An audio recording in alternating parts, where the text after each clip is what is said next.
오늘은 증여세 과세 특례를 활용한 가업승계 방안 이제 두 번째 시간입니다.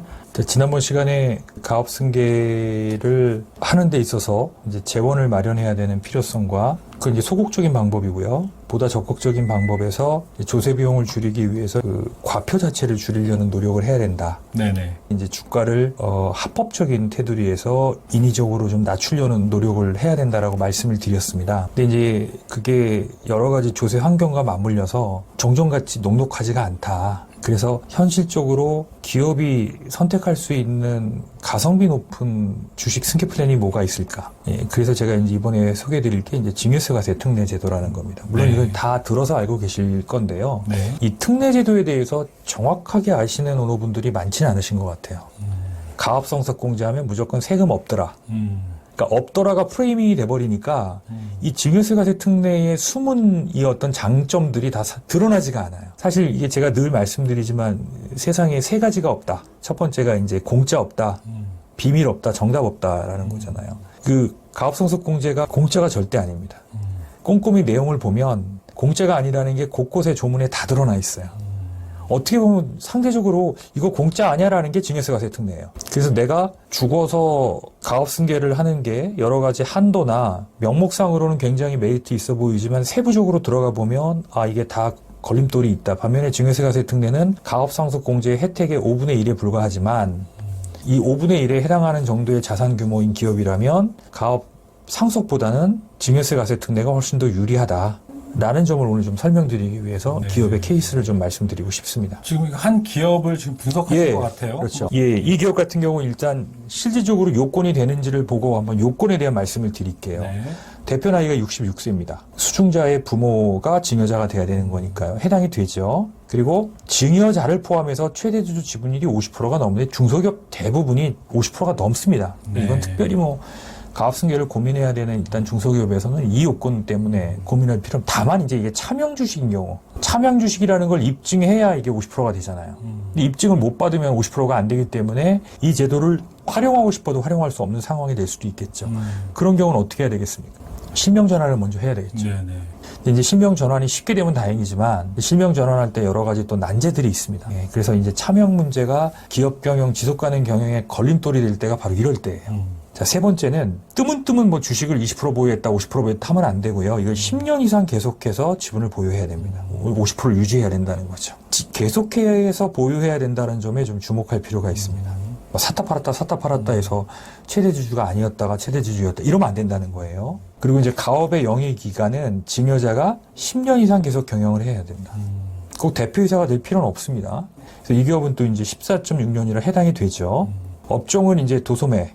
이거 해당이 됩니다. 그래서 이건 이제 상증법에 다 정해져 있어요. 뭐 보통 어떤 업종이 안 될까요? 유흥향락 이런 또 안 되겠죠. 뭐 부동산 임대. 예, 부동산 임대. 네. 부동산 임대는 정부가 지금 억제하고 있는데 여러 가지 이제 굉장히 강력한 저희 부동산 억제 정책을 쓰고 있잖아요. 이건 당연히. 네. 그래서 이제 이것도 문제예요. 지금 사업을 운영하다가 사업 규모를 축소하니까 빈 공간을 임대를 하게 되잖아요. 그럼 그거는 증여세 과세 특례 대상이 아니에요. 이건 순수하게 가업으로 이용되는 자산에 한해서만 인정되는 제도다. 당연하겠죠. 그럼 이제 실제 사업인 것처럼 하고 임대업을 하고 있다. 이런 질문도 가끔 하시는데 안 걸리면 되겠지만 이제 걸릴 가능성이 높겠죠. 자녀는 만 18세 이상 거주다는데 이 자녀가 이미 만 34세라서 해당이 되겠죠. 그리고 수중자가 증여일의 말일부터 3월, 이게 이제 증여세 신고 기한이죠. 네. 이에 가업에 종사해야 됩니다. 그럼 어떤 분이 이렇게 물어봐요. 무늬만 이사로 걸쳐놓고 하면 안 돼. 모든 거 세무는 실질이긴 합니다. 그런데 어쨌든 이것도 이제 이게 실질이냐 아니냐의 판단은 과세당국이 하는 거니까 만약에 부득이하면 일단 뭐 임원으로든 직원으로든 등재해놓고 그렇지만 그 등재조차 안 돼 있으면 이 요건을 충족하지 않는 거기 때문에 수중자 요건에 위배가 되는 거죠. 네. 대신에 이제 마지막으로 수중자가 대표가 증여일로부터 5년 이내에 대표이사를 취임해야 된다. 여기서 또 물어보시는 게 그러면 공동대표도 가능하냐? 가능합니다. 그러니까 이미 이제 부친이 대표이사가 돼 있다면 부친이 그만두고 대표가 되는 것도 있지만 같이 공동대표로 등재해도 된다. 몇 가지 제가 예규를 소개해 드리겠는데 공동대표 이사로 취임하는 경우에도 적용 대상이 된다는 거예요. 그럼 또 이런 질문도 하시더라고요. 지금 내 아들이 대표이사인데 그러면 안 되는 거냐? 아니죠. 이미 대표이사라도 당연히 적용이 되는 겁니다. 이미 가업을 물려받은 거잖아요. 네네. 그리고 이미 이제 증여를 받은 경우도 해당이 되는 거죠. 네. 그 다음에 또 어떤 분은 내가 개인에서 법인 전환을 했는데 아직 법인한 지는 7년이 안 됐다. 그러면 더 기다려야 되는 거냐? 어떨 것 같으세요, 소장님? 이게 동일 업종으로 법인 전환한 경우에는 그 개인 사업자 사업 개시일부터 기간이 카운팅이 되는 거예요. 포함된다? 그렇죠. 네. 포함된다고 봐야 됩니다. 그런데 이제 여기서 약간의 논쟁이 있을 수 있어요. 그러니까 전체를 다 법인 전환한 거냐, 아니면 자산의 일부만 한 거냐. 그러니까 종전 예규에서는 일부만 한 건 인정 안 해줬어요. 근데 이제 최근 예규에서는 또 반대로 일부만 한 경우라도 이게 주업종이면 인정을 해준다라고 이제 예규가 나오고 있습니다. 예규를 보고 판단하실 때는 가장 최근 순으로 네. 검토를 하셔야 된다라는 거를 잊지 마시기 바랍니다. 자, 그 다음에 10년 이상 계속해서 실제 영위한 것으로 확인되어야 된다. 뭐 이걸 뭐 과세당국이 100% 다 확인하지는 않겠지만 이제 확인을 할 상황이 생기면 명목상으로 이사로 등재되어 있는데 실제는 영업 경영한 흔적이 없더라. 그러면 안 되는 거예요. 그렇지만 사실 이제 그럴 가능성은 높지 않다. 그런 실질 가능성을 확인하기는 쉽지 않다라고 말씀드릴 수 있을 것 같아요. 그 다음에 그러면 두 개의 사업을 영위할 때는 어떻게 되냐? 그것도 다 해당이 되는 겁니다. 예를 들어서 중소기업만 이건 해당이 되는 거잖아요. 그러면 두 개 사업을 운영하는데 A란 업종이 있고 B란 업종이 있다. 이때는 주 업종이 중소기업이냐 아니냐를 보는 거예요. 판단을 할 때. 그렇죠. 네. 자, 그 다음에 아까도 말씀드렸지만 이미 가업 주식을 증여받았어요. 합산하여 특례를 적용한다. 그러니까 이거는 뭐냐면 한 번이 아니라 여러 번 할 수 있다는 거예요. 뭐 1차로 10% 주고 2차 10% 주고 3차 10% 주고 계속 할 수 있다는 거예요. 한도에만 맞으면. 그렇죠. 네. 그 다음에 2020년도부터는 요즘은 그런 경우 있죠. 아들 둘이 있는데 아들 둘한테 다 가업 승계를 하고 싶다라고. 이게 종전에는 이게 안 됐어요. 무조건 한 명한테만 되는데 이건 이제 2020년도 법이 바뀌어서 두 명에게 동시에 하거나 아니면은 뭐 첫째에 먼저 하고 둘째에 나중에 하거나 아니면 첫째에는 10을 하고 둘째에는 5만 했다가 나중에 첫째한테 5를 하고 둘째한테 30을 하든 동시에 하든 순차적으로 하는 경우에도 이 증여세과세 특례를 적용할 수 있다. 중요한 부분이군요. 그래서 이제 업계의 의견을 듣고 상당히 많이 제도가 완화됐습니다. 그러면 이 증여세과세 특례에 어떤 혜택이 있는지를 한번 좀 알아볼까요? 네. 증여세 과세가 그러니까 주당 총 평가액이 5억 이하인 경우에는 비과세입니다. 공제를 해주죠. 네. 네, 그래서 아예 과표에 잡히지 않는 겁니다. 그러니까 이제 규모가 작은 기업들은 뭐 5억 정도만 증여를 해줘도 상당한 양의 지분율을 자녀한테 넘겨줄 수 있는 기업이 있을 수도 있어요. 네. 이제 반면에 이제 주가가 이미 높게 형성되어 있는 기업은 5억이라고 해봐야 뭐 가업 승계에 영향을 줄 만큼의 지분율이 아닌 경우에는 그 효과가 좀 미미하겠죠. 자, 그 다음에 이제 이 5억 초과해서 35억까지. 그러니까 요게 이제 과표는 30억이죠. 네. 공제액을 뺀 요 30억에 대해서는 세율이 10%입니다. 근데 아시겠지만 이제 일반 증여에서는 공제 빼고 공제도 5억이 아니죠. 그렇죠. 예, 보통 성년 자녀는 5천만 원을 빼주는 거잖아요. 5천만 원 빼고 과표가 30억이 넘어가면 얼마예요? 예, 50%입니다. 그 전에 구간은 얼마예요? 10%에서 40% 구간. 제일 낮은 세율이 10%죠. 네네. 그러니까 여기는 이제 특례제도에서는 공이 10%를 적용하겠다는 거예요. 그런데 이제 35억에서 예전에 여기까지였어요. 그랬다가 이제 한도를 더 늘려서 35억부터 100억까지. 그러니까 이제 65억에 대해서는 20%를 적용하겠다. 그래서 이건 계산이 쉽습니다. 예를 들어서 가업 자산이 35억이다. 그럼 얼마를 빼줘요? 5억을 빼주면 30억이잖아요. 네. 그럼 30억까지 몇 프로예요? 10%. 10%죠. 그럼 3억이 됩니다. 그런데 만일에 40억이었다. 그럼 얼마를 빼주죠? 5억을 빼주죠. 네. 그럼 얼마예요? 35억. 35억인데 30억까지잖아요. 네. 이 5억 초과됐잖아요. 네. 요건 속산법으로 어떻게 계산하면 일단 30억 초과하면 무조건 20%를 곱해줍니다. 네. 그럼 얼마예요? 7억이죠. 네. 그리고 아까 30억에 대해서 10%였잖아요. 네네. 그럼 얼마예요? 3억이죠. 여기서 3억을 빼주면 4억이 되겠죠. 4억이 납부액이 되는 거예요. 이 속산법으로 이렇게 계산하시면 되겠죠. 30억 이전은 무조건 그냥 10% 곱한 금액이 납부세액이고 30억이 넘어가면 20%를 곱해준 거에서 3억을 빼면 그게 납부세액이다. 편의를 위해서. 계산, 예, 속산을 할 수 있겠죠. 이 기업 같은 경우 보면은 주당 평가액이 한 25만 원 정도 나옵니다. 네. 자, 그런데 이제 이 기업 같은 경우는 자사주가 한 26억이 있었어요. 근데 이 자사주는 세법상으로는 업무 무관 자산으로 봅니다. 예, 그러니까 향후에 처분하려고 일시적으로 보유하고 있는 자기 주식 같은 경우는 업무 무관 자산으로 본다는 거예요. 그러니까 26억 자체가 지금 어떻게 보면 전체 자산에서 26억이 빠지니까 실제 70%만 가업자산인 거예요.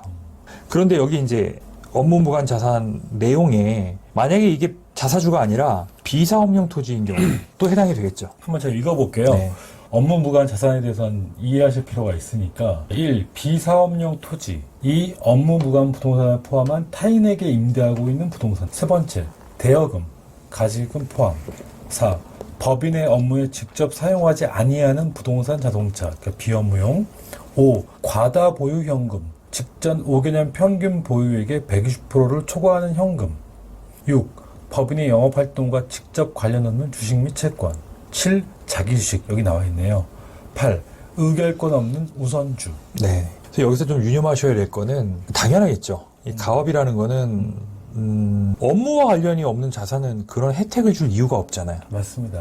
네. 너무나 당연한 얘기입니다. 근데 이제 이것도 악용할 수가 있어요. 뭐냐면 100억까지 특례를 해주니까 개인 자산을 법인에 넘기고 그저 이 특례를 받아서 지분이 자녀한테 승계하게 되면 굉장히 낮은 세율로 자산이 이전되는 거잖아요. 네.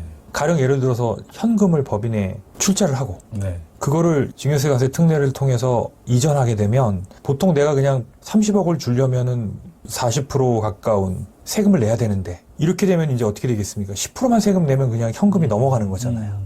이런 이제 악용될 소지가 있어서 이렇게 정한 거예요. 그래서 현금 같은 경우도 실제 이제 5년치 정도 150% 정도는 운전자금으로 갖고 있는데 그 이상 갖고 있는 경우는 이건 사실 이제 업무 무관이나 마찬가지 아니겠냐. 라고 세법은 보고 있는 거죠. 특히 그 옆에 보면 만기 3개월 초과 금융상품 같은 경우는 업무 무관 자산으로 보겠다는 거예요. 보험도 여기에 해당될 수도 있겠는데. 근데 이제 여기서 이제 쟁점이 뭐냐면 네. 자, 대표이사에 퇴직금을 줘야 되잖아요. 네네네. 퇴직금은 법인의 부채입니다. 네. 이 부채를 상환하기 위해서 내가 보유하고 있는 현금 자산이다. 네네. 그럼 이건 업무용일까요? 아닐까요? 업무용이죠. 이건 업무용으로 봐야 되겠죠. 네. 왜? 그 돈을 못 주면은, 법인에 그만큼 그게 부채가 되는 거니까, 부채는 당연히 상환해야 될 의무가 있잖아요. 예. 그럼 그런 경우는 이건 이제 업무용으로 봐야 되겠죠. 근데 이제 그 수준을 넘어서 과도하게 보험이 가입돼 있다면 그것도 당연히 비업무용으로 간주될 수 있는 소지가 있죠. 네. 그러니까 이 증여세과세 특례를 적용받기 위해서는 내 회사의 자산이 업무용인지 세법에서 보는 어떤 그 기준에 따라서 업무용인지 업무 무관 자산인지를 구분을 먼저 해야 된다는 거예요. 네. 그래서 이 회사 같은 경우는 이제 자기 주식이 20억 있기 때문에 대표가 보유하고 있는 전체가 원래는 가업 주식인데 그 중에 70%만 특례를 받을 수 있다는 거예요. 네. 그럼 나머지는 어떻게 해야 돼요? 나머지는 일반 증여를 해야 된다는 거예요. 이 과세 특례가 그 외에도 여러 가지 또 특례에 따른 세부 사항이 있는데 이것도 좀 말씀을 드리는 게 도움이 될 것 같아요. 우리가 보통 이제 상속세나 증여세를 자진 납부하게 되면 3% 신고세액 공제를 해주는 게 있잖아요. 네네. 예, 요거는 안 해줍니다. 가업승계는. 뭐 특례 이미 뭐 엄청나게 해주는데 굳이 신고 기한 내 이거 기한 내에 신고 안 하면 받을 수가 없어요. 가업상속 공제는. 그러니까 그럼 무조건 기한 내에 신고를 해야 돼요. 그때 과세 특례 제출 서류를 신청서를 제출하지 않으면 받을 수가 없어요. 신고세액 공제를 해줄 이유가 없죠. 없는 거죠. 예, 이유 자체가 없어서 그런 거예요.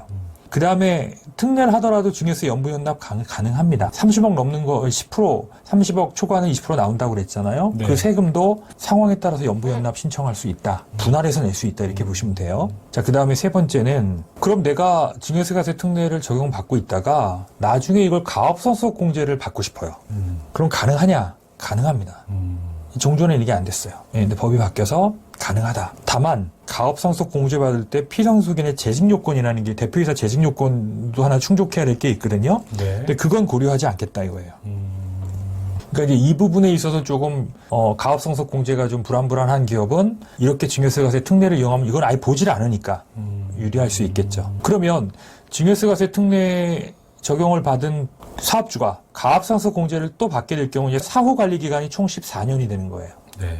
증여과세 특례 받을 때 7년, 7년. 가압상속 공제 받을 때 7년, 이게 종전에는 10년, 이것도 10년, 20년이었어요. 이게 이제 14년으로 줄어든 거죠. 6년 줄었네요. 예. 근데 저는 이거 물리적으로는 줄어든 게 맞아요.